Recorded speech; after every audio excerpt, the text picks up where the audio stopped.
Bueno, esta es el coloquio, seminario de tecnologías filosóficas. En Twitter pueden seguirlo con el hashtag coloquio TF. Ajá.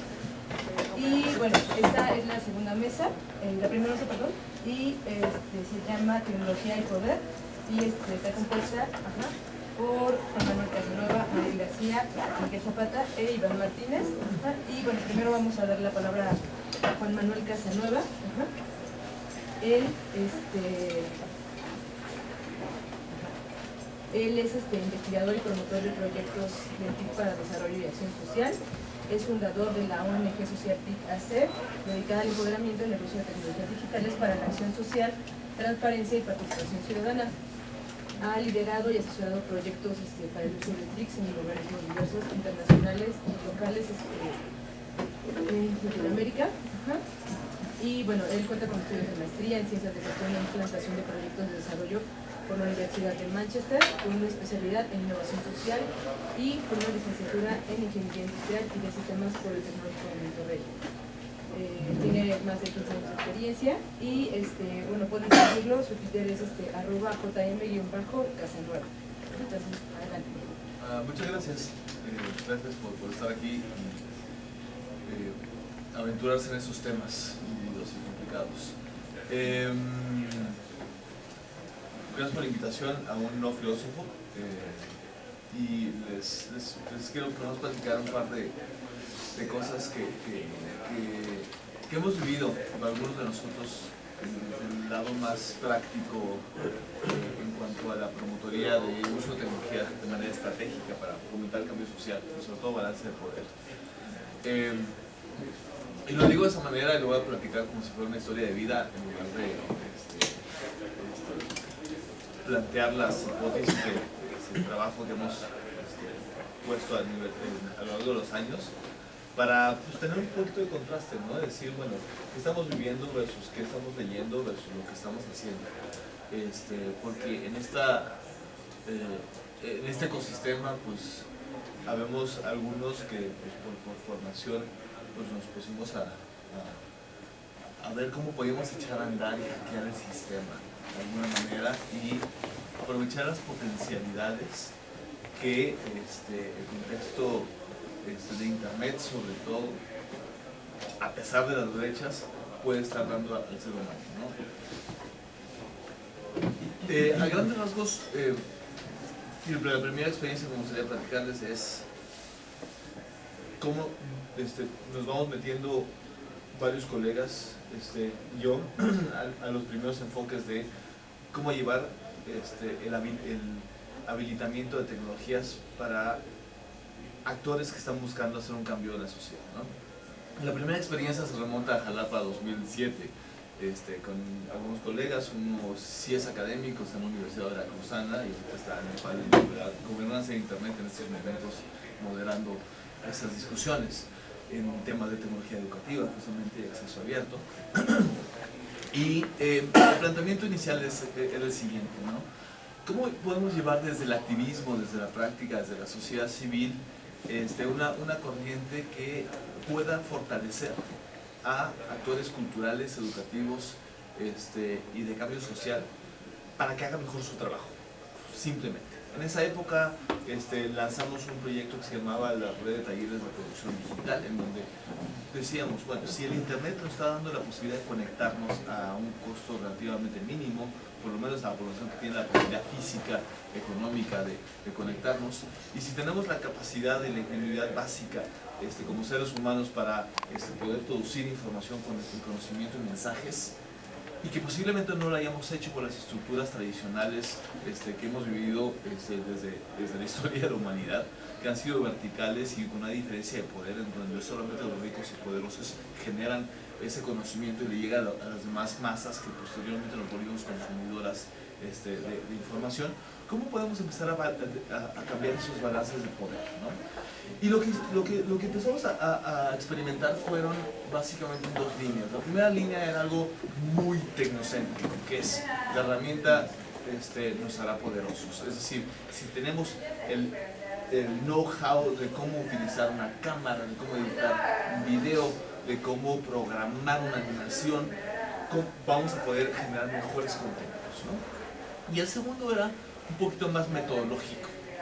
En cuanto a decir, bueno, se ha aprendido tanto sobre narrativas, sobre pedagogía, sobre interacción, las primeras esfuerzos, sobre todo finales de los 90, inicios de los 2000, sobre interfaces con usuarios, pues cómo podemos hacer esas metodologías para que les funcionen a profesores, a educadores interculturales, a activistas, a sociedad civil, para que pueda tener esa presencia en el mundo digital y así producir su propio contenido, ¿no?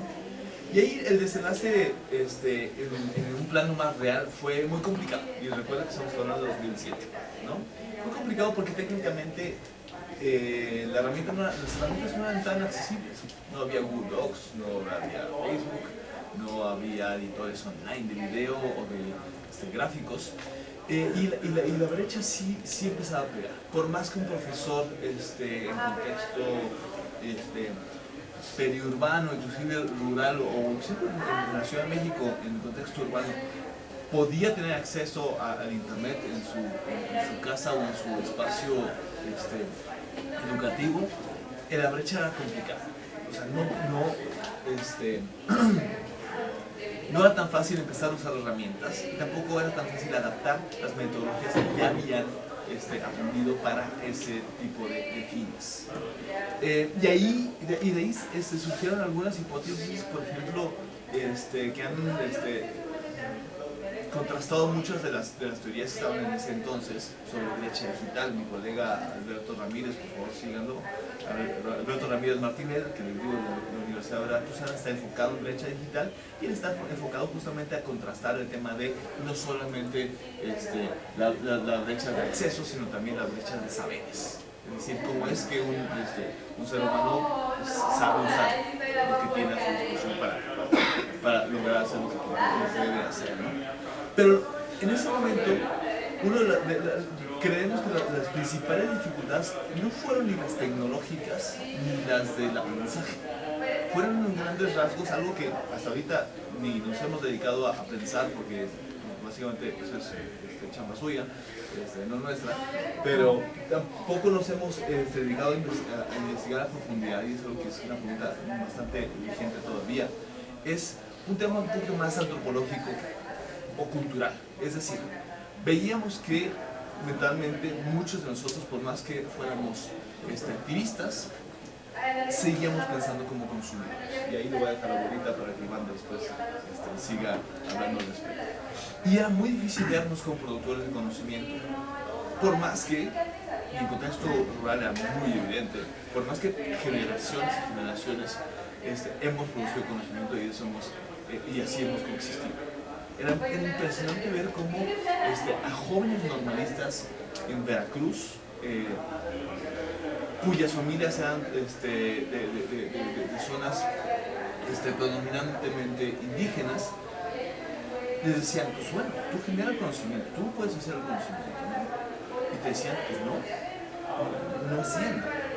Y cuando les decías, a ver, dime todo lo que sabes de tu región, empezaron a decirte, ¿de dónde viene esa información? ¿Te lo vino a decir un gringo? ¿Lo leíste en Encarta?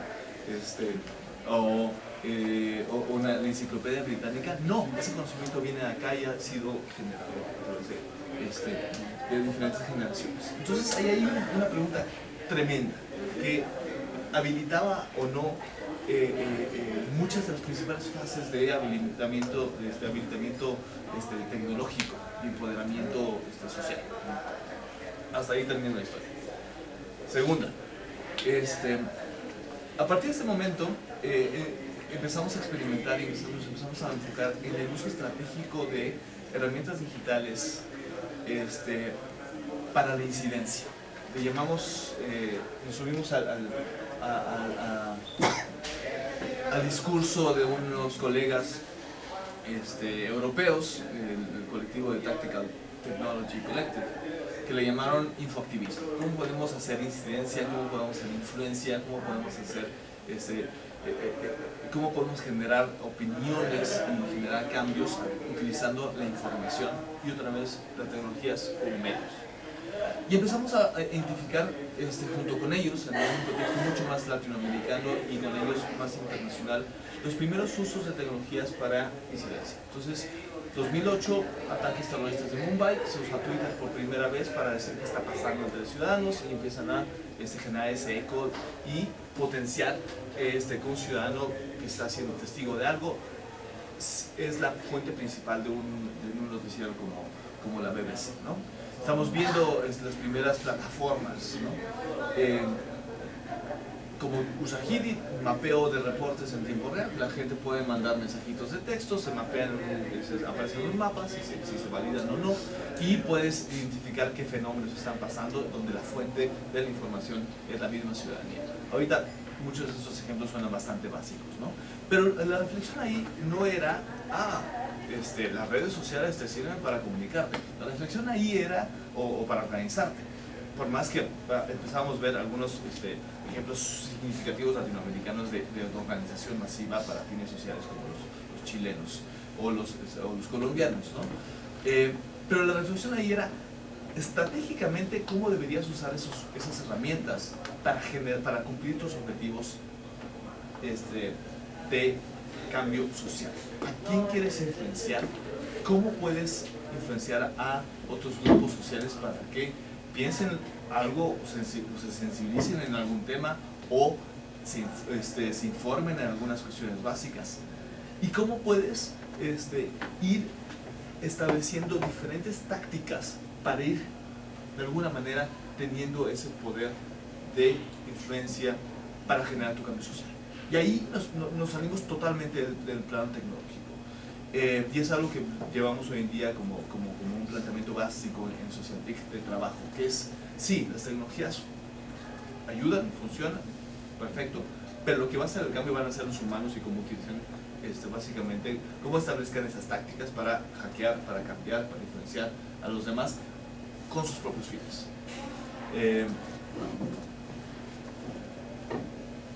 De el 2010 a la fecha, la reflexión que tenemos operativa y estratégica todos los días, como un grupo que quiera habilitar a los demás para que utilicen las tecnologías estratégicamente, es, uno, cómo están usando los demás de manera consciente, intencional, estratégica, los espacios y la tecnología para generar cambio.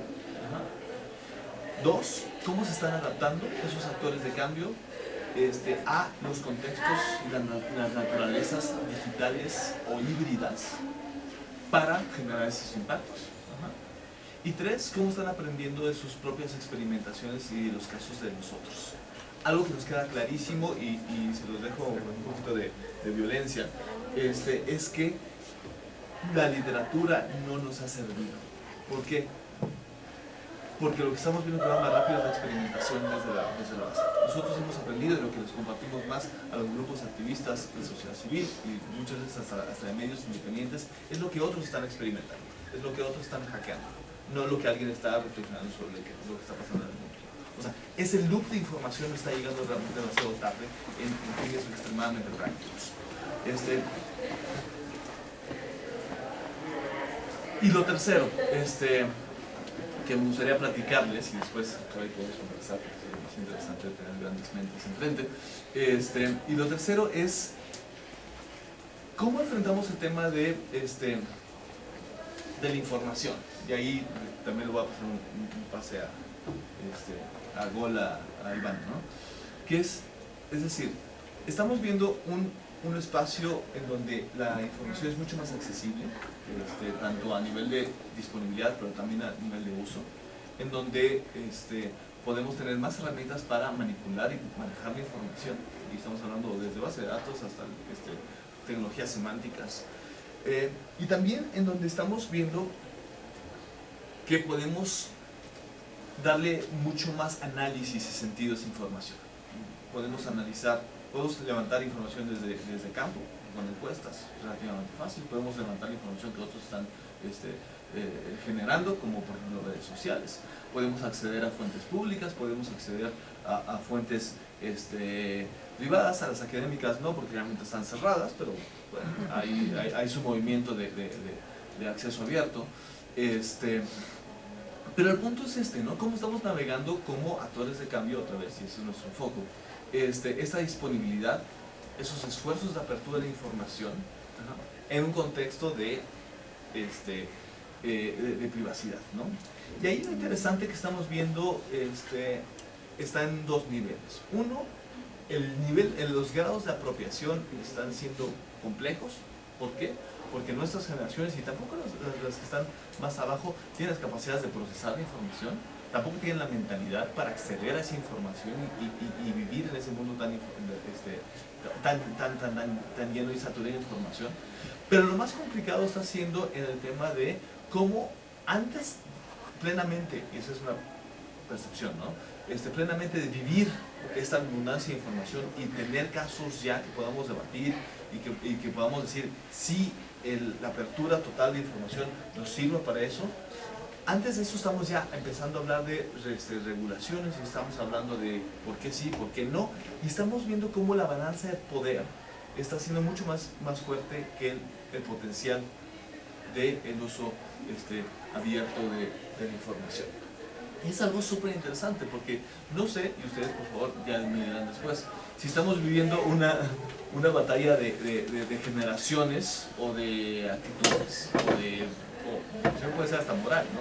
Es decir, si estamos viendo que está esa era de la información, vemos posturas de decir, perfecto, controlémosla, Google, o tengámosla, acumulémosla y veamos qué podemos hacer libre. No.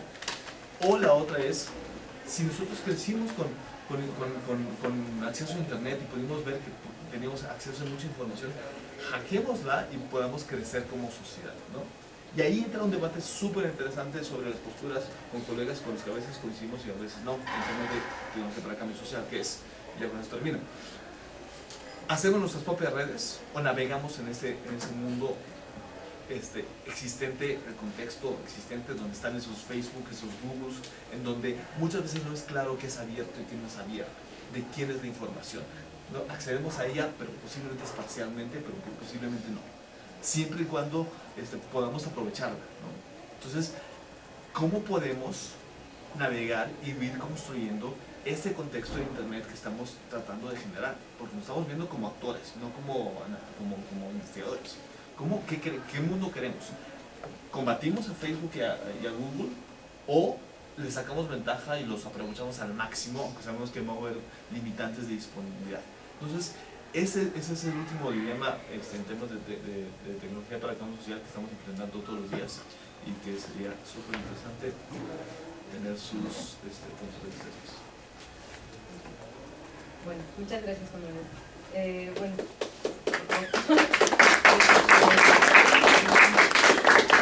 La siguiente intervención es de Mariel García. Ella nos presenta No debió morir, el pase de lista virtual y construcción de memoria en el activismo online. Bueno, Mariel trabaja con Manuel en Social TIC, en temas de tecnología para el social y enfoca sus esfuerzos académicos en temas de juventudes y medios, comunicación estratégica y privacidad. Estudió filosofía aquí en la facultad, y quedó muy traumada con Derrida cuando salió de aquí. Entonces, bueno, filosofía no más. Era una tarde súper calurosa en 2009 en Hermosillo, cuando las familias de 49 niños y niñas pasaron por la experiencia más difícil y más dolorosa que puede imaginar cualquier madre o padre, que fue perder a sus hijos para siempre. No perdieron a sus hijos a temas de, no sé, enfermedades incurables, no los perdieron tampoco a un accidente imprevisible. En realidad los perdieron a un incendio que encaja perfecto en un tema de corrupción del sistema de guarderías del Estado. El dolor de estos padres los llevó a las calles y los hizo buscar solidaridad en la comunidad alrededor de ellos. Y en una de las juntas alguien tuvo la idea de recordar a cada uno de los niños y niñas diciendo su nombre, como se pasaba la lista en la guardería cuando llegaban, y en vez de decir presente o ausente, respondían no debió morir. 5 años después, ya casi 6 años después, todavía no hay servidores o servidoras públicas que hayan de verdad enfrentado procesos judiciales por este tema. y pues hay muchas personas que ya se les olvidó un dolor que no es de ellos, ¿no? Pero Daniel Gershenson, que es un activista que vive aquí en DF, tiene una misión, y es que se mantenga viva la memoria de estos bebés. Es por eso que él, todos los el día 5 de cada mes, hace un pase de lista a la hora que se cree que inició el incendio. Son las 3, hay una hora exacta, es por ahí de las 3 de la tarde, y él lo que hace es publicar los nombres y las fotografías de cada uno de los 49 bebés que murieron ese día y que no debieron morir. Y el tema es que lo hace en internet, ya no lo hace en las juntas offline como lo hacían los padres en sus inicios, él lo hace en su cuenta de Twitter. Esta historia encaja hasta cierto punto en el trabajo que hacemos Juan Manuel, nuestros compañeros y yo en la organización. Nuestro tema es tecnología para el cambio social, pero más allá de la tecnología es en realidad el cambio social. Y un tema que nos interesa mucho es qué tácticas, como ya decía Juan Manuel, está utilizando la sociedad civil para hacer campañas, para tener incidencia en algún tema de interés público, ¿no? Y algo que hemos visto es que en años recientes, cada vez más, la sociedad civil en Latinoamérica tiene campañas que de alguna manera involucran algún componente online.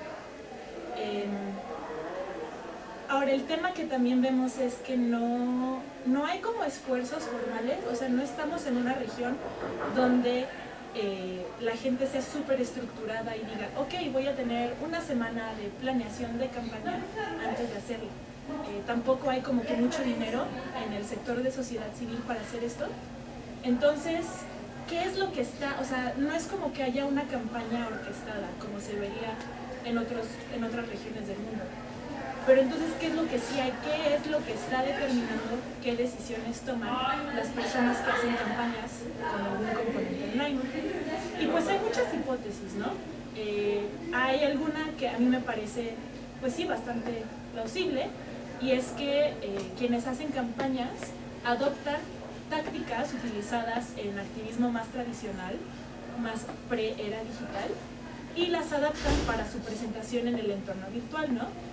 Y yo creo que, o sea, cuando estamos hablando de tecnología y cambio social es súper fácil quedarnos enfrascadas en la discusión de, en realidad, si está llevando al cambio social, o la primavera árabe no tiene nada que ver con la tecnología. O sea, como al quedarnos en esa relación de causalidad, estamos perdiendo un panorama grandísimo de que haya o no relación causal. Hay gente que está trabajando en el campo y a lo mejor lo que necesitamos es poner atención a qué es lo que están haciendo, sobre qué directrices se han ido en su labor y cómo pueden ser replicadas por otros y otras activistas, ¿no? Si regresamos al punto de que en realidad la gente está utilizando tácticas del activismo tradicional, pues entonces lo que tenemos que hacer es analizar qué es lo que tienen en común, ¿no?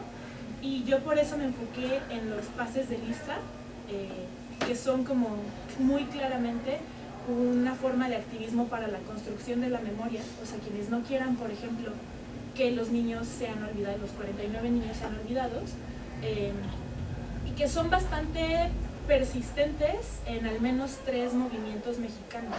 Uno es el de Justicia ABC, los 49 niños que murieron. Otro es el movimiento de las Fuerzas Unidas por Nuestros Desaparecidos en México. Y el otro, el más reciente, es el de Justicia por Ayotzinapa. Pensando, o sea, ¿cuál es el marco conceptual en el cual pueden entrar estos movimientos, ¿no? O sea, estos intentos de construcción de memoria?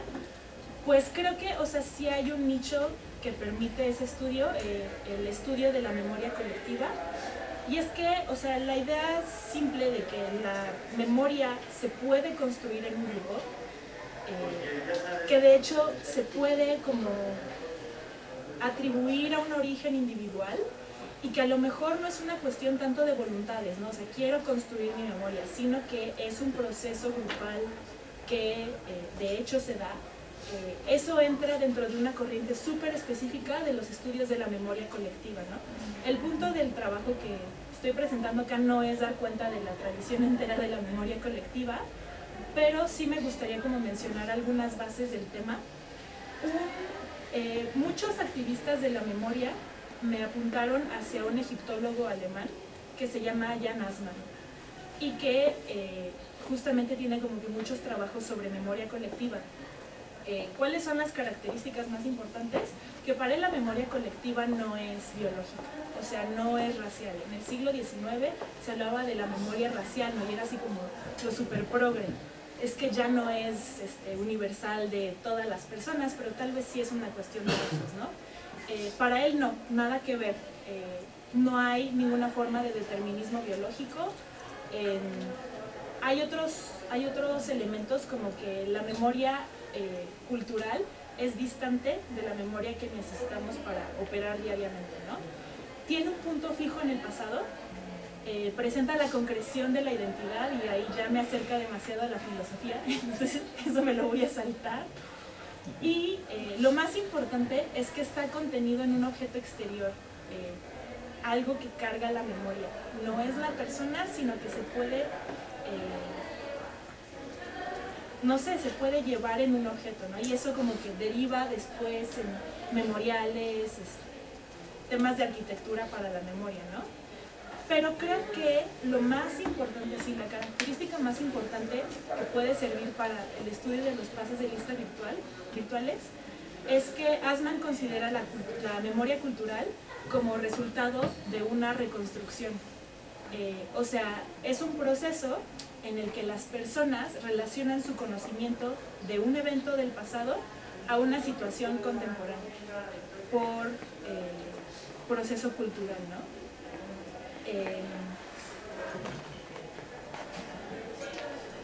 Esta visión de la memoria tampoco es que tenga como cero problemas conceptuales, ¿no? La transición de la memoria individual a la memoria colectiva como que no es totalmente clara y yo creo que en cualquier tema de epistemología va a ser así como de ¿y por qué hacemos ese salto, no? Inclusive cuando entramos a teorías que se enfocan más en la construcción cultural. También, o sea, el hecho de que la memoria se quede objetificada en un elemento exterior, pues es una visión como súper específica de la cultura, ¿no? En cambio, si tú tienes una visión como más individualista, a lo mejor te puedes quedar clavado en el tema de que pues, la memoria se ve súper subjetiva dentro de las mentes de las personas. De nuevo, ¿por qué hacer el salto de individuo a grupo, no? Y pues la verdad es que tampoco hay así recuentos sin discutir acerca de cómo funciona el proceso de la construcción de memoria, ¿no? O sea, quién es el que la carga, quién es el que la consume, cómo es que funciona todo esto. Pues la verdad es que es un pantano donde yo sé que Francisco tiene mucho más que decir, no es que esté apuntando dedos, pero sí. Pero bueno, o sea, creo que ese es un buen marco conceptual para empezar a hablar sobre estudios de construcción de la memoria, pero, o sea, ya saliendo un poco de la memoria en sí y enfocándonos en memoria y activismo, hay como muchos intentos históricos de sistematizar lo que han hecho distintas formas de activismo por la construcción de la memoria antes de la era online, no sé cuál sea el término permisible en este coloquio, antes del ciberespacio, para que me saquen de acá. Inventa uno. Y bueno, o sea, como haciendo el recuento de qué es lo que ya ha hecho la gente, ¿no? Muchos de estos ejercicios de construcción de memoria le apuestan a la construcción de redes de poder. Y enmarcan este coloquio, qué chido. Por ejemplo, un movimiento que ha sido estudiadísimo porque de verdad es casi mágico es el de las Madres de la Plaza de Mayo en Argentina, que desde 1977 siguen activas todas las semanas en la calle, construyendo la memoria de sus hijas e hijos desaparecidos, ¿no? Y precisamente dicen, o sea, la apuesta es construir redes de poder, porque sin una red de poder la memoria se pierde inmediatamente, ¿no? La pregunta es cómo es que estas madres intentaron hacer esta construcción de redes. Bosco, un geógrafo que se fue a estudiar con ellas durante creo que un año, estuvo entrevistándolas y de verdad siguiendo el movimiento, dijo que las madres construyeron esas redes de poder a través de la identificación colectiva. Por ejemplo, ellas se mostraban como madres en duelo, lo cual las identificaba con otras madres que decían, es que yo tengo que apoyarla porque si no, o sea, a mí me podrían quitar a mis hijos. Y de hecho muchas desapariciones de madres de la Plaza de Mayo que han sido documentadas justamente eran de mujeres que perdieron a sus hijos hasta después de hacerse activistas en solidaridad con las otras madres, ¿no? Entonces fue como cómo construyeron su red de apoyo apelando a las otras madres, ¿no? Que también podían perder a sus hijos. Otro elemento súper importante de la construcción de la memoria en el activismo es el establecimiento de rutinas. Una de las madres de la Plaza de Mayo se hizo, bueno, que aparece en esta investigación, dice que básicamente hace sus caminatas silenciosas todas las semanas, desde 1977, en la misma plaza, el mismo día, a la misma hora.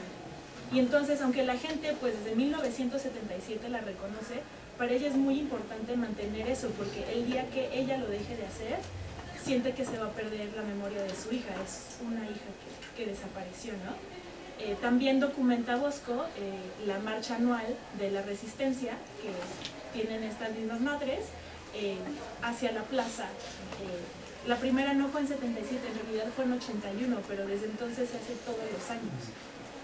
También está documentado el uso de memorias míticas en los movimientos, y pues está el argumento de que Rosa Parks no fue la primera mujer en decir que no iba a ceder su asiento. No era la primera mujer embarazada que dijo que no iba a ceder su asiento en el autobús por ser negra en Estados Unidos, ¿no? En realidad muchas personas lo habían hecho antes, pero ella, por alguna razón de coyunturas, se volvió la figura mítica. Y muchas décadas después seguimos hablando de Rosa Parks como la mujer que empezó, o fue una de las mujeres que empezó este movimiento, ¿no?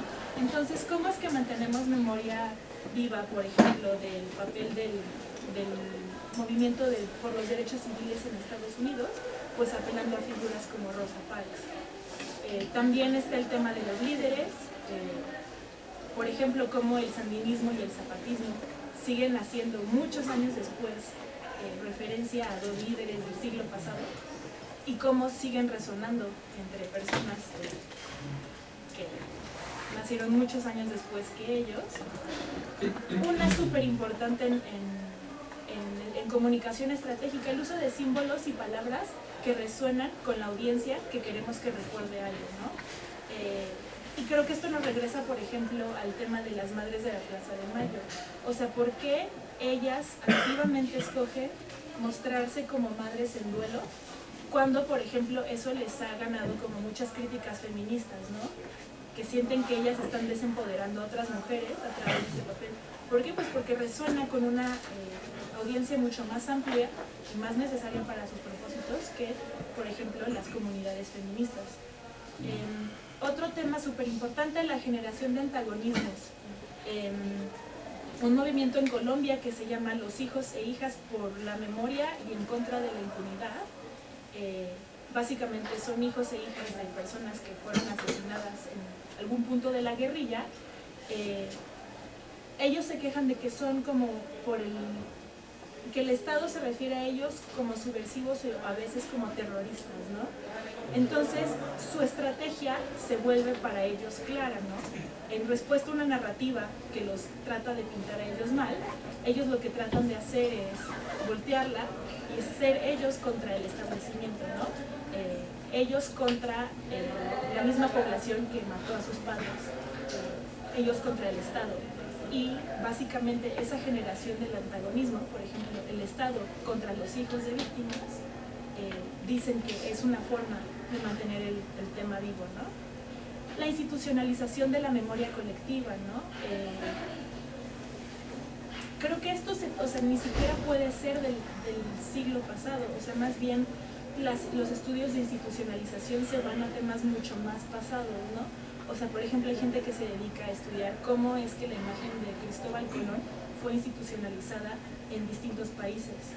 Quienes lo siguen mostrando como un súper genio que llevó a un gran descubrimiento, y otros como un tipo súper oportunista que sí llegó algo bueno y quienes lo muestran como de verdad un super diablo, ¿no? Porque vino a arruinar muchas cosas. Entonces, o sea, ¿cuál es la memoria que escogemos de cada figura y cómo la institucionalizamos? Es como un tema de discusión también. La creación de los espacios permanentes para la educación. Todas, o sea, por ejemplo, ya quienes ya los lograron, las madres nuevamente de Argentina, tienen una universidad popular, porque ellas decían que si esto no llegaba a la currícula universitaria, se iba a perder. Entonces, no, pues claramente no lograron incidir en la currícula universitaria ya establecida, pues ahora tienen su universidad popular, ¿no? Desde 2000. Y la última vez que cambié sigue viva, o sea, no es como intento de universidad y ya no, o sea, van en la clase 15. Y bueno, o sea, como que esos son los elementos en los que las personas que se han metido a estudiar cómo se construye la memoria en el turismo offline han apuntado, ¿no? ¿Cómo se relaciona con la gente que lo está haciendo online? Retomando los mismos elementos. Déjenme encontrar esa parte. Creo que el elemento súper obvio es el del establecimiento de la rutina. Gershenson lo hace todos los días 5 del mes, a las 15:45, hora centro, que es cuando empezó el incendio. Pero hay otro ejemplo que tal vez han visto últimamente, todos los días a las 10 de la noche, Epigmenio Ibarra, que es productor de audiovisual en algo así como súper famoso por todos los caminos de la vida, todos los días a las 10 de la noche está haciendo un pase de lista virtual para recordar a los 43 chavos de Ayotzinapa. El tema es, o sea, le pregunté, bueno, ¿y por qué lo está haciendo diario, no? Y decía, pues yo tenía la idea de hacerlo como una vez a la semana, pero mi misma grupo de seguidores empezó a apropiárselo y hacerlo diario. Dijo, o sea, y si mis seguidores están utilizando las imágenes que yo junté para hacerlo diario, el mínimo compromiso que yo podría tener es también hacerlo diario, ¿no? Aunque sea desgastante, o sea que el señor ya tiene como que planear sus viajes y todo a sabiendas de que tiene que estar conectado a las 10 de la noche, porque dijo que no programa, o sea, él a las 10 de la noche está conectado sacando imagen por imagen, ¿no? Porque es importante establecer esa rutina, porque cuando se pierde la rutina se perdió la memoria de los chavos de Ayotzinapa, ¿no? Entonces creo que así, la parte de la rutina es súper importante. La parte sorprendente, dijo que unos días antes de que yo lo entrevistara, que fue en enero lo entrevisté, dice que unos días antes la gente le empezaba a escribir si veían que él se tardaba en anunciar el pase, porque él anunciaba el pase a las 9:15, y que si daban las 9:30, 9:40 y él no lo había anunciado, la misma banda le decía, oye, que no va a haber pase hoy. Entonces dice que para él fue como muy grato ver que, o sea, se había logrado el objetivo de establecer la rutina, ¿no? Construcción de redes. Epigmenio Ibarra tiene más de 200,000 seguidores, ¿no? O sea, me queda claro que es una persona muy influyente on y offline, o sea, es una voz preponderante, pero dijo que en realidad mucho del trabajo que él había tomado desde que decidió hacer los pases de lista consistía en encontrar otras celebridades que quisieran unirse al llamado, y que entonces él se puso como meta llegar como a 3 celebridades nuevas por semana, ¿no? Se empezó así con sus amigas de TV Azteca y así, y dijo que, o sea, sí encontró como otras celebridades que se unían al pase de lista, ¿no? Entonces, ¿cómo construyó? A pesar de ser una voz ya preponderante, él veía valor en hacer más grande esa red, ¿no? Y de hecho siempre el primer llamado a la hora del pase de lista es avísale a tus amigos y diles que hagan el pase de lista, ¿no? O sea, hay que hacer que esto crezca. Es bastante interesante. Gershenson pues también tiene una historia de voz prominente, pero aquí es donde entra el movimiento por los desaparecidos de México, ¿no? Es un activista súper joven que se llama Jorge Verástegui, y decía que él llegó a Twitter después de que desaparecieron 2 de sus familiares, y que lo que lo llamó para empezar a hacer ese esfuerzo fue ver que había audiencias grandísimas que ya estaban involucradas en temas de desapariciones y que podrían ser súper útiles en llevar atención a casos específicos que tenían en el norte, él es de Coahuila, ¿no? Yo creo que ya me comí mi tiempo, entonces, mejor, por favor avisen.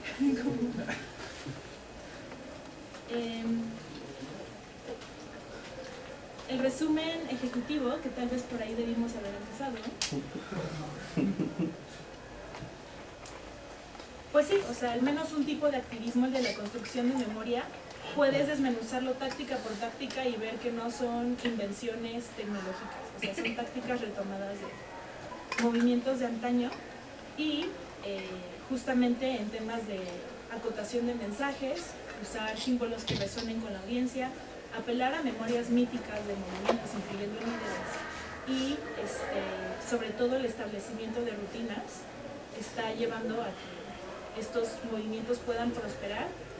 Una limitación que tenemos que reconocer es no sabemos si de algo están sirviendo los pases de lista, sabemos que están construyendo memoria, no sabemos si están haciendo que alguien se involucre de otra manera en la causa, pero creo que sí es importante encontrar los paralelos entre estos movimientos de ahora y los pasados para ver, y bueno, que no solo sea construcción de memoria, ¿no?, sino otros tipos de activismo para ver cómo fortalecer, cuáles son las recetas que podemos compartir con otras personas que a lo mejor no tienen la voz de Pigmeno Ibarra y su tiempo libre, pero que sí quieren y de hecho dedican mucho de su tiempo a cambiar las cosas. Muchas gracias, María.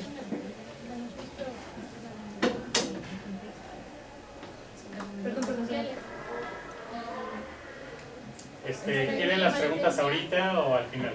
Me llama la atención. Al final. Al final, si Me quieres. llama la atención esta parte de la No quieres. ya sea el individuo o la colectividad, cómo se construye. No es que pero me parece muy interesante lo que estás viendo. Justamente sería muy claro y ahora lo pongas en la mesa una idea. O sea, para que concretes esto que estás diciendo.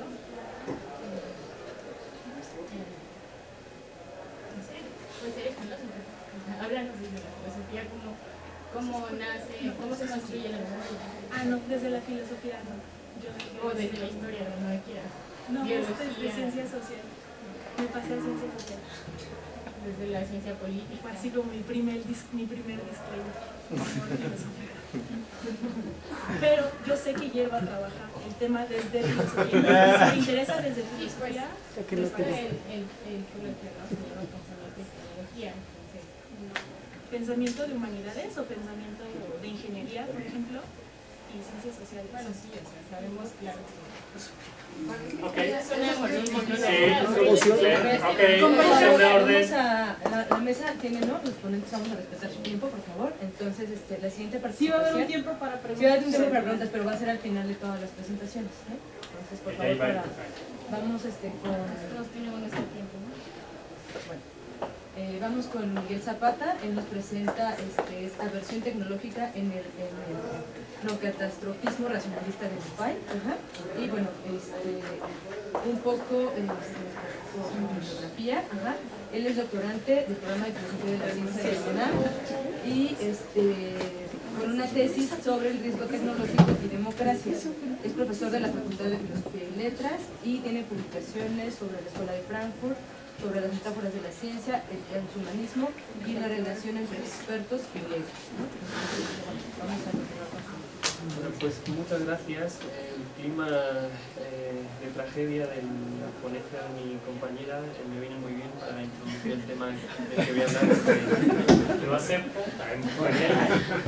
voy a hablar de catástrofes y voy a presentar un autor que es muy poco conocido en filosofía de la tecnología, que es Jean-Pierre Dupuy. Hay muchos motivos por los que no es conocido. Una de ellas, a mí se me ocurre que uno de ellos es que escribe en francés y no hay traducciones al español, al menos no es conocido en el mundo hispanohablante. Entonces, lo que quiero presentar es su noción de catastrofismo, pero antes quiero enmarcar sus ideas en un contexto desde donde yo lo leo, que podría resumirse en la siguiente pregunta, y es si sería racional rechazar la tecnología en función de la percepción del riesgo que se tiene de ella. Esta pregunta a mí me resulta bastante interesante porque parece que hay un clima enrarecido en nuestras sociedades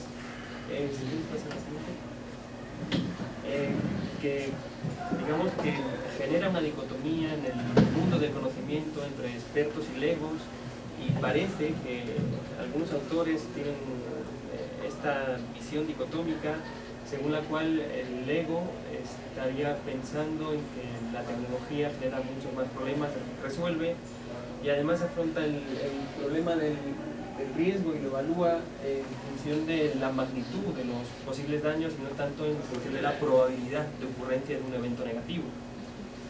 Además, parece que los legos tienen en cuenta, para hacer una evaluación del riesgo tecnológico, consideraciones axiológicas, valorativas o políticas. Por ejemplo, pues a ellos, en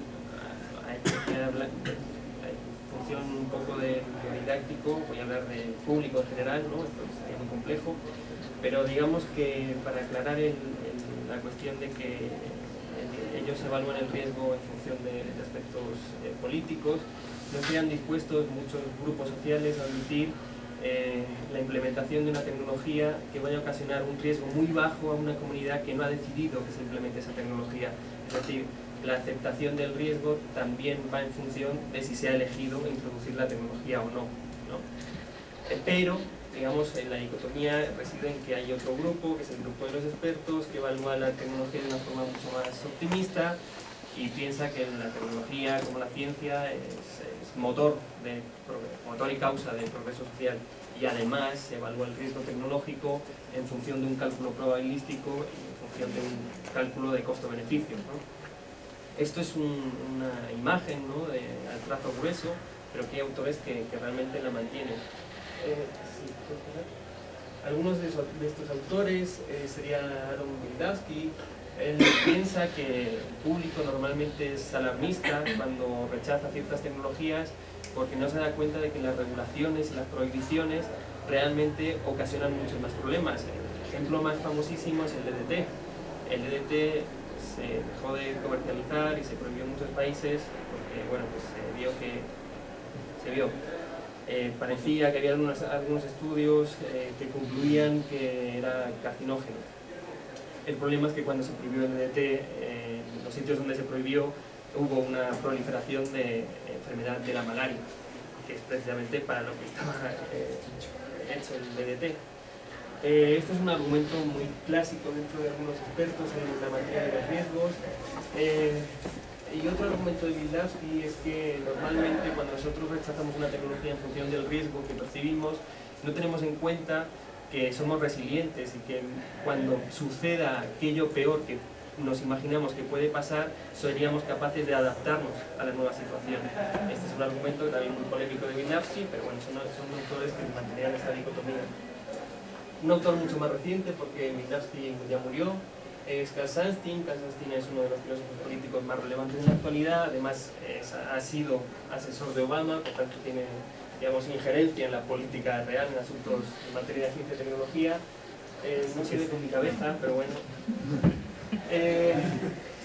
Básicamente lo que él viene a decir es que el público en general olvida el cálculo de probabilidades y, digamos, evalúa la tecnología en función de aspectos emotivos y por tanto irracionales que habría que desalojar, ¿no?, de una evaluación racional y coherente. Para argumentar y defender esto, él habla de que el público nos dejamos llevar por muchos sesgos cognitivos. Esto es ¿qué significa sesgo cognitivo? Nos llevaría a una disputa entre diferentes escuelas, a las que yo no me voy a meter, pero básicamente él entiende por sesgo cognitivo una especie de distorsión de nuestra interpretación de la realidad porque incluimos aspectos irracionales, sobre todo emotivos. Él habla sobre todo de la heurística de la disponibilidad, que viene a ser algo así como que nosotros damos mucho más importancia a que suceda un evento negativo si recordamos una situación de las mismas características. Esto, por ejemplo, sucede cuando hay un accidente nuclear, entonces los días posteriores a ese accidente nuclear parece que hay una aversión hacia la energía nuclear muy fuerte que va disminuyendo conforme vamos olvidando el evento. Conforme vamos olvidando Chernobyl, parece que hay una asimilación y una asunción de que la energía nuclear nos puede servir. Entonces, bueno, este es un autor que también defendería esta dicotomía entre expertos y laicos. Lo que parece que nos están queriendo decir es que la comunidad experta es una comunidad racional porque emplea cálculo probabilístico, cálculo de costo-beneficio, y parece que el público es irracional, hace evaluaciones cargadas de sesgos y cargadas de emotividad. Por lo tanto, la conclusión es racional aceptar ciertas tecnologías, aunque conlleve una baja probabilidad de ocurrencia de un evento negativo, ¿no? Eso es lo que parece que quieren decir estos autores. Pero, en la siguiente, si rastrean, porque claro, estos autores no tienen una lectura de la racionalidad que esté permeada por el pensamiento filosófico. Si uno explora la literatura de la filosofía de la tecnología en el siglo XX, vemos que tiene un talante muy pesimista y parece que es que recriminar una falta de irracionalidad a estos autores que están poniendo el foco de atención en las consecuencias más negativas no es muy justo. Entonces, aquí es donde entraría Jean-Pierre Dupuy. Siguiente, por favor. Jean-Pierre Dupuy es un autor francés, es ingeniero de minas, filósofo de la ciencia, aunque muy poco reconocido por estos lares, que escribió dos obras que no están traducidas. Una sería Por un catastrofismo éclairé, que sería como racional o algo así, y un libro que tiene un título muy bonito, que es Pequeña metafísica de los tsunamis. Entonces, antes de hablar lo voy a hacer muy sintético, ¿no? Voy a presentar cuál es la idea del catastrofismo de forma muy sintética, pero antes me gustaría, digamos, poner en contexto las tesis de Dupuy, y es que parece que hay antecedentes teóricos muy claros. Yo encuentro tres.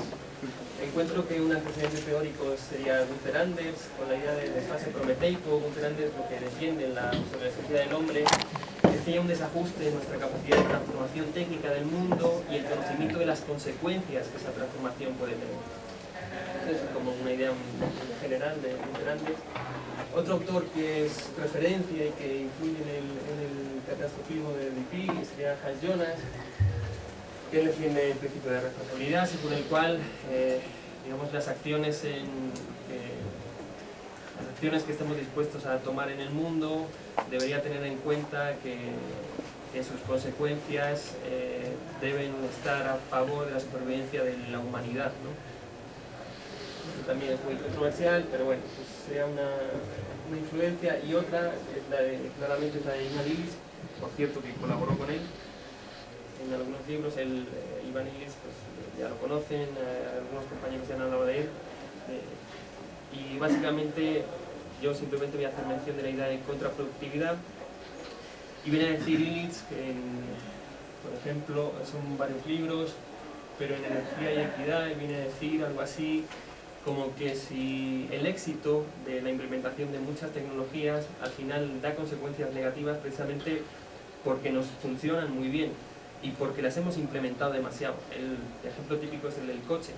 El coche es muy eficiente, el coche nos permite trasladarnos un montón de kilómetros, pero parece que si todo el mundo usa el coche, dedicamos mucho más tiempo a estar en un atasco que si fuéramos en otro medio de transporte.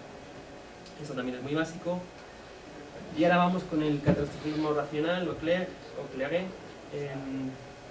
Voy a ir muy rápido para no robarle mucho tiempo al compañero. Sí.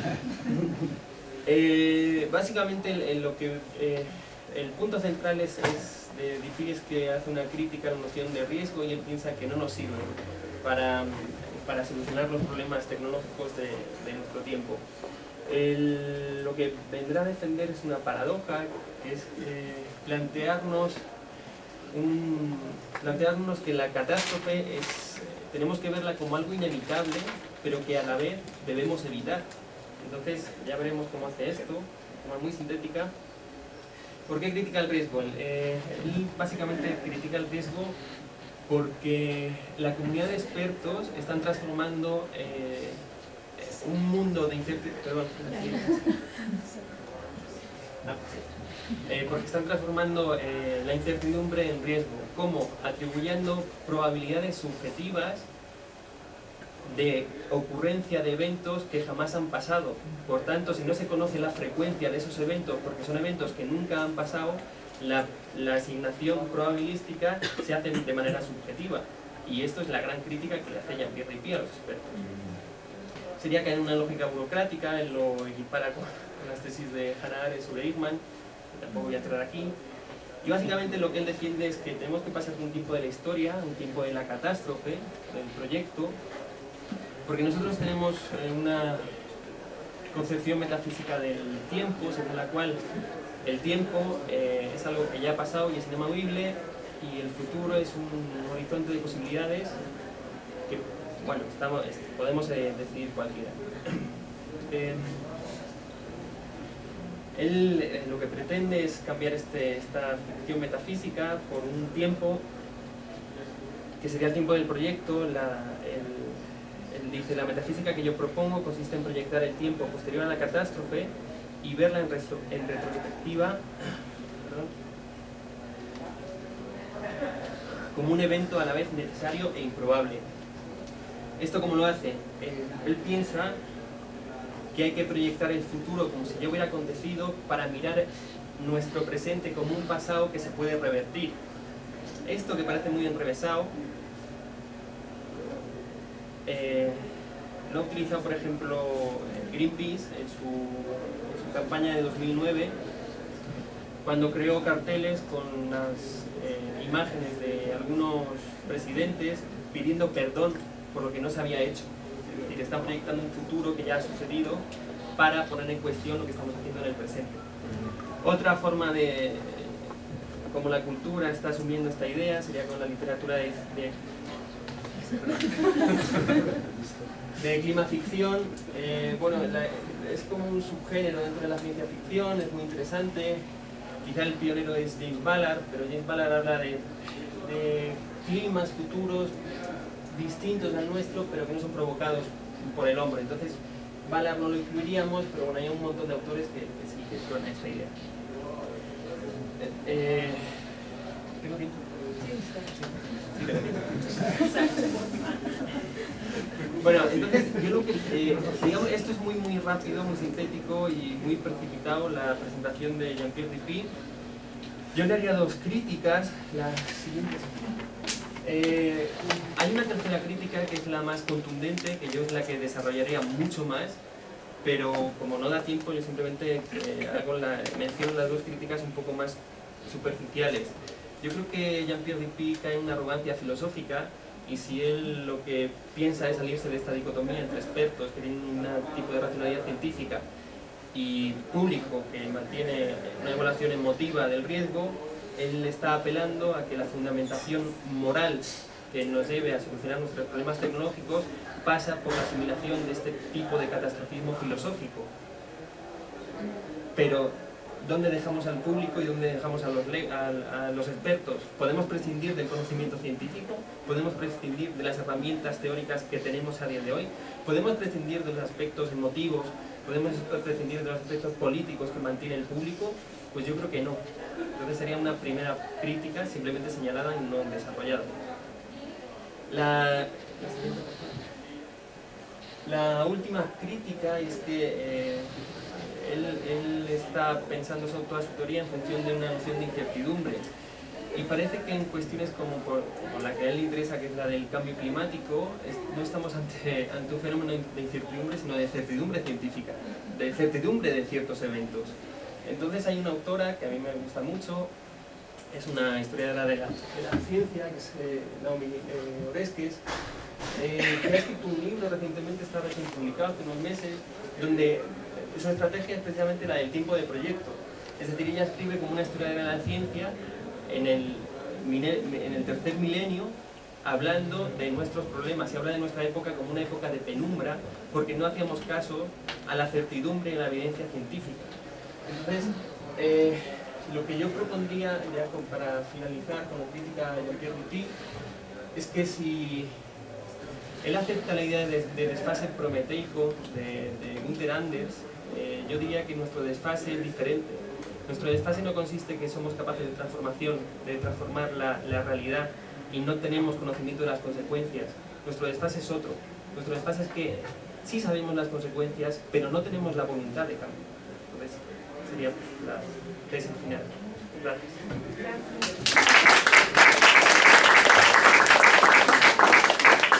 Muchas gracias a Miguel. Y bueno, a continuación sigue Iván Martínez. Ajá. Él nos presenta Historia y Veracidad en Wikipedia. Y bueno, él es director de Wikipedia en México. Entonces, bueno, vamos a... ¿no? Igual lo pueden seguir en Twitter. Es por favor. Bueno, al igual que Juan Manuel, yo me siento un poco inseguro por dos cosas. Una que sí mencionó, la primera es que es un entorno experto. He aprendido mucho en la presentación de Miguel. Entonces, creo que mi perspectiva al hablar en lo que les haré una revisión de algo que es meramente anecdótico, pero me parece que tiene un gran trasfondo de pensamiento y que se me haría muy interesante que mucha gente pudiera involucrarse en esas iniciativas. Y la segunda es porque se rompieron mis lentes, entonces se me están cayendo a cada rato. Entonces, ustedes saben de lentes y saben sientes que se te va la vista y bueno, creo que tomaré una parte de que cada uno está diciendo, creo que está ahí algo que ha hecho Juan, algo que ha hecho María, algo que ha hecho Miguel, de una forma mucho menos teórica. Yo soy historiador de formación, entonces creo que esa es mi aproximación. Le hablaré, bueno, en lo general de Wikipedia y veracidad, sobre cómo está construida esta forma desde mi perspectiva. Bueno, Wikipedia en definición condensa distintas dimensiones epistemológicas en sus principios fundacionales. Estos principios fundacionales, imagínense ustedes, son como la constitución de Wikipedia, es decir, unas normas irrompibles que son transversales a toda ella, en todas sus ediciones idiomáticas, que le llamamos los 5 pilares en lo general. Voy a mencionar solamente 2 a la letra, que son lo que creo que son los más importantes para este objeto de estudio. Wikipedia es una enciclopedia, es el primer pilar, que incorpora elementos de las enciclopedias generales, de las enciclopedias especializadas, si bien no tantas son tan exhaustivas como Wikipedia, me da mucho orgullo decirlo, y de los almanaques. Wikipedia no es un diccionario ni una colección de textos originales, es decir, no es un paper, pues. No es un servidor gratuito para la gente que quiera almacenar cosas ahí que no les sirven en su propia nube. Tampoco es un proveedor de espacio web. Asimismo, Wikipedia no es un conjunto de páginas promocionales, tampoco es un experimento, es interesante, tampoco es una anarquía, pero tampoco es una democracia, es importantísimo.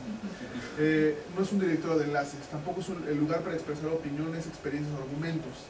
Todos los editores deben impedir que Wikipedia se convierta en una fuente primaria y deben esforzarse por conseguir la exactitud de los artículos. Creo que en eso hay mucho que discutir, ¿no?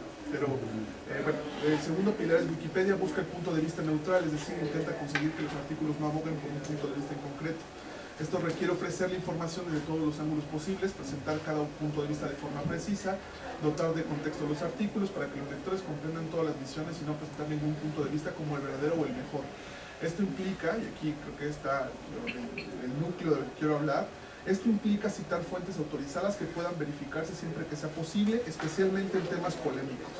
Cada vez que aparezca un conflicto para determinar qué versión es la más neutral debe aclararse en un periodo de reflexión, mediante un cartel de discusión en el artículo. Termino la cita.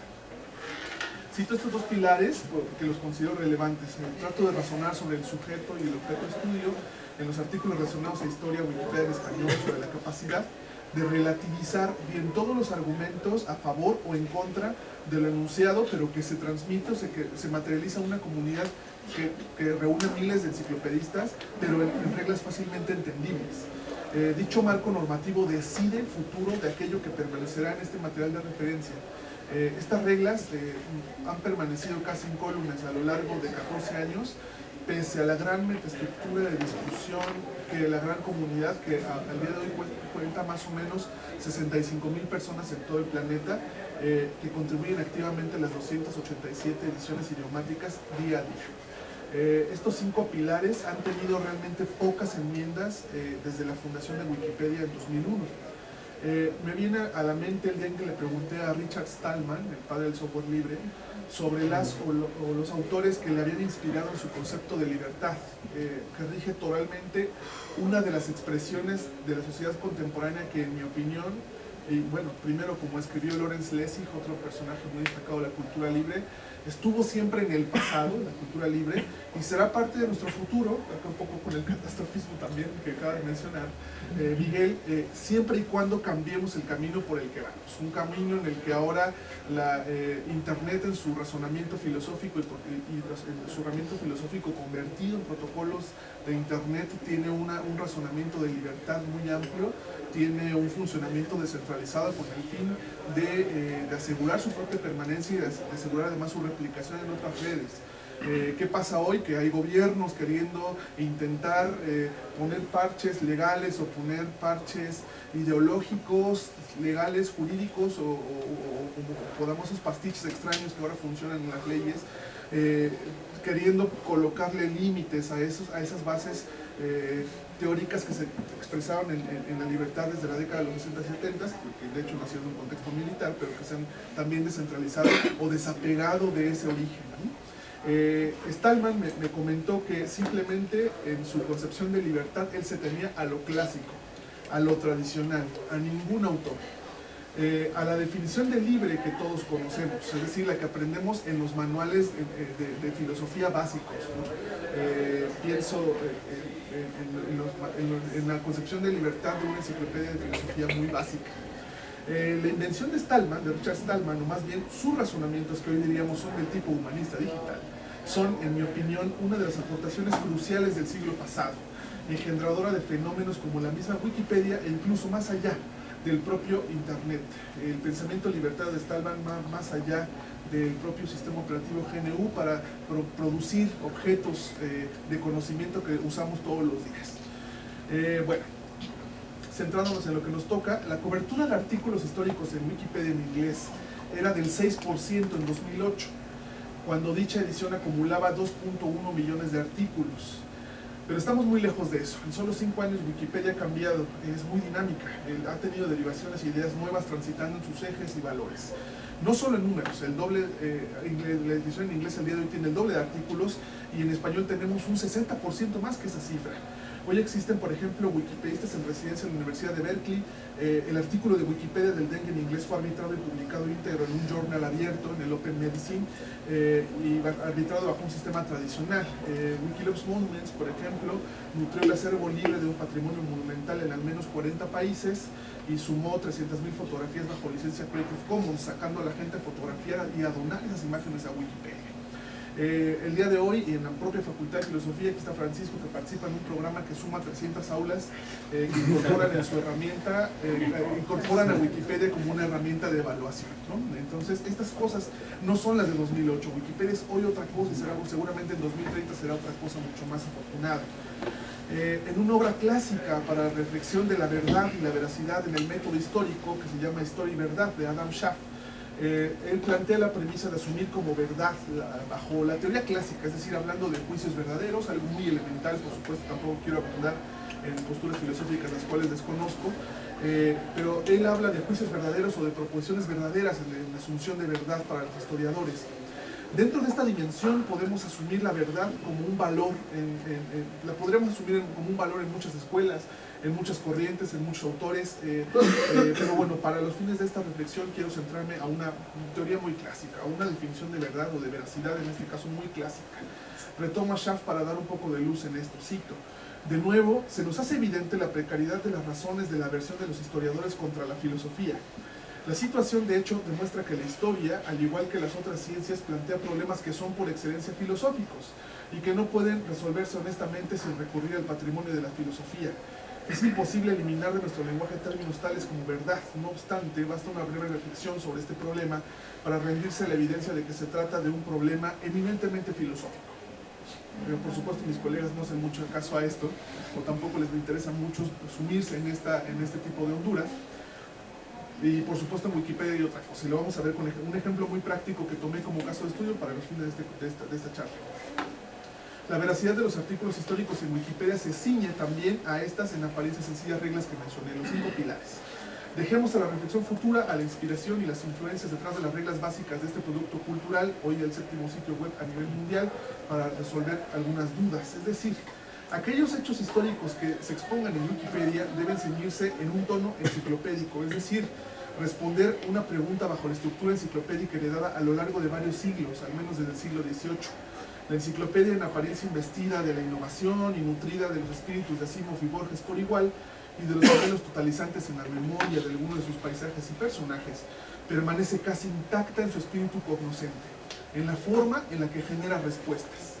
Articulada en la base masiva de llamar a todos y todas a responsabilizarse de lo que otros han acumulado a lo largo de varios años, Wikipedia construye su discurso en una bien definida pero a la vez amplia, muy amplia política de referencias que puede incluir en un solo artículo la más diversa cantidad de teorías, interpretaciones y reinterpretaciones que, como sabemos, están nutridas también de remixes, de refutaciones, de desmentidos, de sesgos científicos, de sesgos cognitivos, de hallazgos arqueológicos, de demoliciones de premisas y de certezas, replanteamientos de pasiones expresadas a través de ya bien articulados razonamientos teóricos.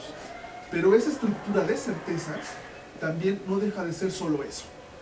En todo momento, cuando reviso la mencionada política de referencias de Wikipedia, pienso en que pesa, además de la ambigüedad que ya mencioné, una síntesis de los preceptos del cientificismo mecanicista, es decir, un determinismo que causa un gran fetichismo en el producto escrito, o como dice Café Tacuba, en ese objeto llamado libro. Esto puede comprobar aquello, ese es el razonamiento de Wikipedia. Esto produce esto, es decir, esta verdad comprueba otra verdad.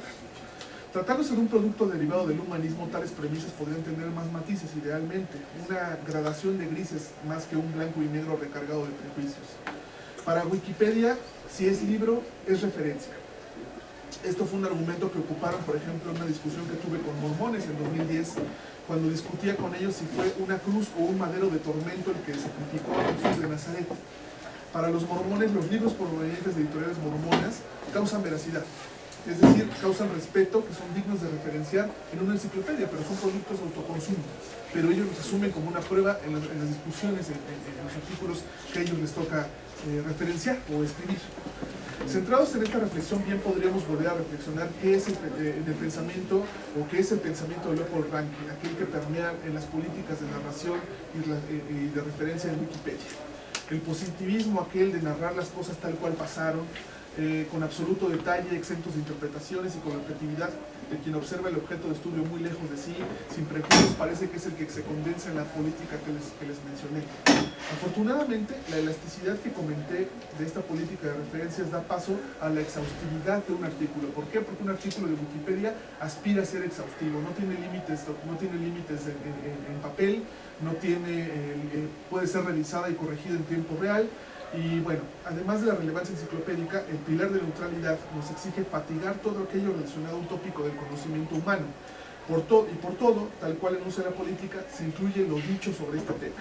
Y la política no debe ceñirse solo a una tendencia o corriente, es decir, los enciclopedistas de Wikipedia deben ajustarse a la multiplicidad de polémicas en torno a un solo tema. Entonces, este segundo pilar, afortunadamente, se contrapone un tanto al primero para poder generar una enciclopedia rica, una enciclopedia vasta, una enciclopedia que pueda estar nutriéndose como un producto dinámico todos los días.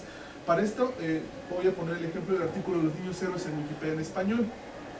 Hacia 2009 inicié la primera edición de este artículo, que como se muestra en la imagen anterior, ¿sí? No sé si lo alcancen a ver.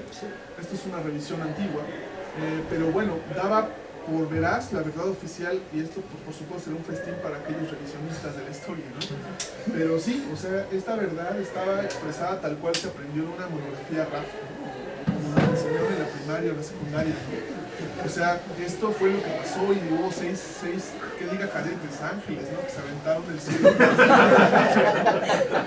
La verdad es que no solo yo, sino mucha gente, ese tipo de cosas que produjeron un prejuicio en Wikipedia que lleva así como para incluir en el índice de libros prohibidos, así como el de la Inquisición en el siglo XVII, en pleno 2015.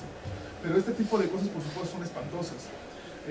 Una versión similar, esto es algo muy importante para aquellos que son devotos de la Wikipedia en inglés, una versión similar permanece el día de hoy en la Wikipedia en inglés, incluso con los retratos de los así llamados niños héroes como en un museo oficialista.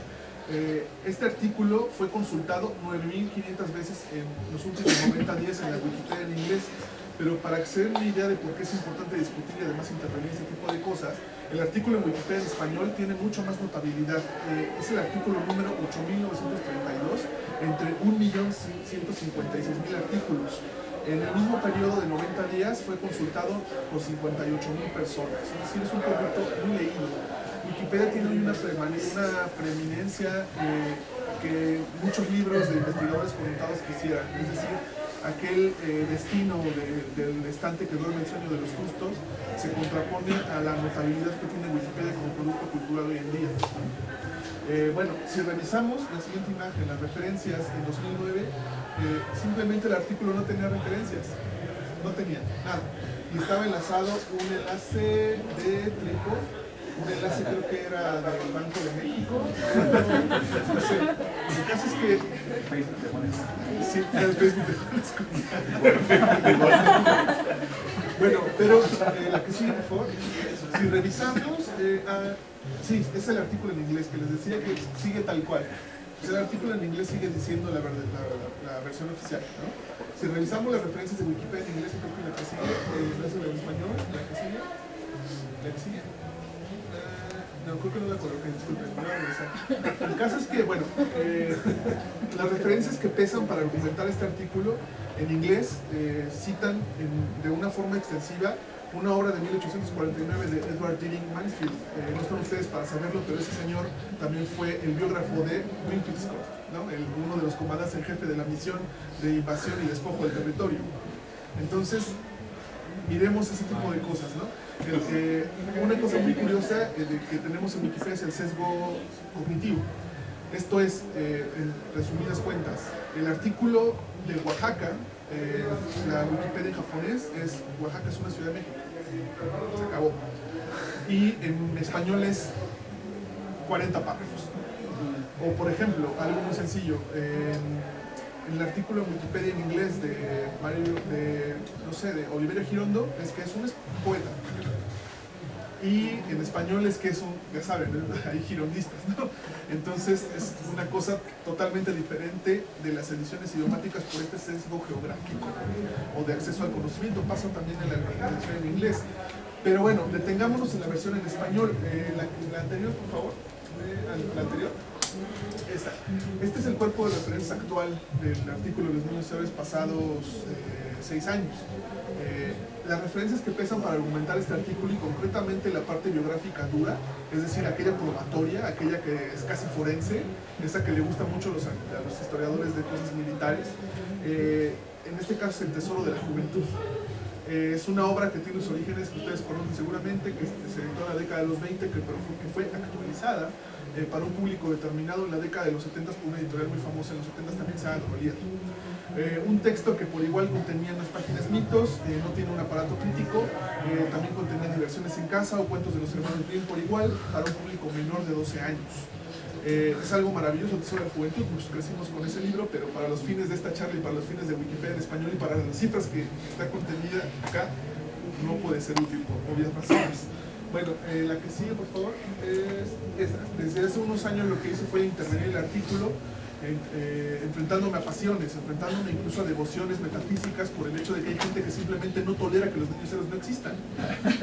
Existe dentro de las políticas de Wikipedia en cuanto a la relevancia no ceder ante las pasiones personales, ser lo más neutral, como ya escucharon en los pilares, ser incluyente y sobre todo respetar el trabajo bien referenciado, aunque sea el Tesoro de la Juventud el que es una fuente. Y aquí está, o sea, si se dan cuenta, quisimos hacer un contrapeso, pero no fue posible, por el hecho que hay gente que ya había referenciado, aunque sea con el Tesoro de la Juventud, pero hay que respetar el trabajo de nosotros, pese a que tú tengas en la mano un artículo, una referencia mucho más actual.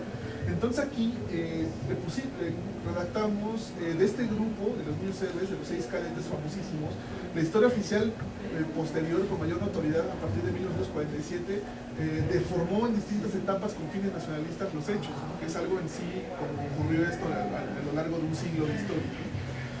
Bastaría con hacer un estado de la cuestión mínimo a este artículo con un par de distintos archivos y a bibliografía actualizada para reescribirlo. Fue a partir de 1851 en un discurso por el entonces director de la Academia Militar Mexicana, Mariano Montero, cuando apareció el apelativo Niños en un país que tenía una moral deshecha, una institución militar con problemas propios, y necesitaba además de repuestos morales ante la grave pérdida territorial que había enfrentado. No fue sino hasta agosto de 1871 cuando una reunión de café entre Fernando Purcell, un escritor llamado José Tomás Cuellar, el ingeniero Ignacio Molina y el litógrafo Santiago Hernández. Para más sencillo, Santiago Hernández fue el creador de las famosas litografías que han sido reproducidas mecánicamente hasta el cansancio, hasta en los billetes de 5,000 pesos donde aparecían los niños héroes. Esta comisión de notables convenció a Benito Juárez para institucionalizar la leyenda con todo y la narración heroica incluida, porque sabemos que todo mito debe tener una narración heroica detrás, ¿no? Bueno, ya para finalizar, me pregunto si tendremos en el futuro, como parte del enciclopedismo, el análisis de lo dicho, el análisis de lo construido en esta misma plataforma. No sé si aquí está el lente roto. Deberemos analizar el discurso de Wikipedia como parte de las revisiones de los contenidos dada su gran preeminencia social. Peter Burke nos señala en una obra muy reciente como elemento de valor o elemento de diferencia en la cadena enciclopedia británica y Wikipedia lo que él llama de intellectual dead warnings, esto es, esas plantillas que indican al lector que un artículo determinado no tiene referencias o que está francamente sesgado o que es falso.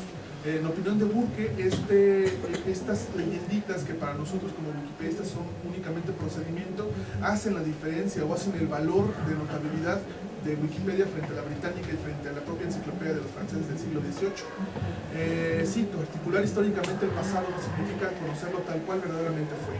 Significa apoderarse de un recuerdo tal como este relumbra en un instante de peligro. Esto nos lo dice, por supuesto, Benjamin en sus tesis sobre la historia.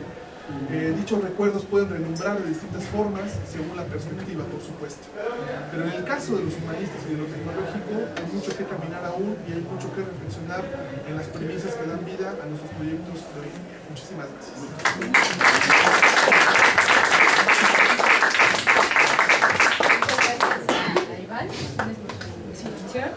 Bueno, damos paso para unas... Yo ya me tengo que ir con él, pero es que no más agradecer la paciencia y la tolerancia. Cualquier cosa, seguimos la discusión por Twitter. Sí, era muy interesante tu posición de la tecnología como herramienta. Si alguien tiene algo que le... ¿Alguien tiene alguna pregunta específica para ¿Puedo votar? Que diga su No se contesta el Twitter, ¿no es cierto? Mejor escríbanle a Social Dick, ese sí le contesta. No, una última cosa, además de sí, muchas gracias, qué chido que estamos platicando. Una de las cosas que nosotros como grupo hemos reflexionado mucho, y que lo hacemos en todos los foros, estamos obligados a decirlo, es que invitarles a que por favor nos mezclemos entre disciplinas. O sea, nosotros ya nos definimos multidisciplinarios porque así es como aprendemos, así es como aprendemos a ver el mundo de muchas perspectivas. Entonces, de nuestro lado, cáiganle a platicar con periodistas, con geeks, con ¿qué más? Hasta con wikipedistas, no, con grupos de periodistas, con grupos